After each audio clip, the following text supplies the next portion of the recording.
কিন্তু পূর্ণিমার আগের দিন সন্ধ্যায় এক মাতাল ওই বাড়ির সামনের রাস্তা দিয়ে যাচ্ছিল। এ বাড়ির রাস্তাটা কোন দিকে ভুলে গেলাম। এটাই কি আমার বাড়ি? হ্যাঁ হ্যাঁ, এটাই হবে। কিন্তু বাড়িতে আলো জ্বলছে না কেন? এই সব কি এখনই ঘুমিয়ে গেল নাকি? মালতী, আলো জ্বালাসনি কেন? আমি বাড়ি আসবো জানিস না? খোল, দরজা খোল। দরজাটা খুলে রেখেছে। মালতী, কোথায় গেলি? তুই কোথায়?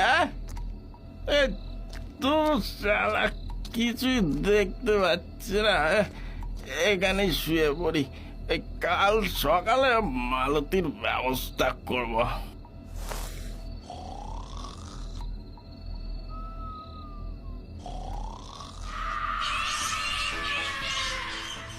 ও মা গো, মেরে ফেললো গো! ও মা, খেয়ে ফেললো!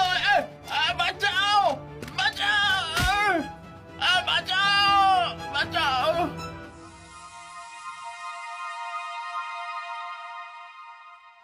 কি হয়েছে? কি তোমরা সব এখানে ভিড় করছো কেন? দেখি দেখি। আরে মনোহরদা, দেখুন না, এই রতন মাতাল কাল মনে হয় ওই বাড়ির ভেতর গিয়েছিল। দেখো ওর কি অবস্থা। এ বাবা, এ তো মনে হয় আর বেঁচে নেই রে। অতিরিক্ত রক্তপাত হওয়াতেই মারা গেছে। ইস, হাতটা কিভাবে খেয়েছে দেখো। मैंने पहले ही बोला था এই বাড়ির ভেতর না যেতে। उसका किस्मत में এটাই লেখা ছিল। আর কি করা যাবে? আমাদের আর কতদিন অপেক্ষা করতে হবে বাবা? আজ সন্ধেবেলায় আমি এই বাড়ির বাইরে যজ্ঞ করব। আমার কিছু জিনিস লাগবে, ওগুলো এনে দিবি। আর কয়েকজন লড়কা আমার সাথে থাকবি। আপনি যা বলবেন সব হয়ে যাবে বাবা।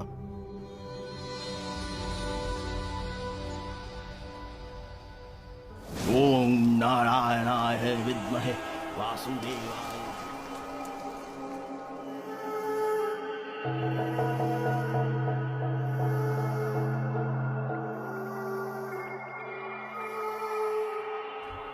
তান্ত্রিকের যজ্ঞ যখন প্রায় শেষের দিকে,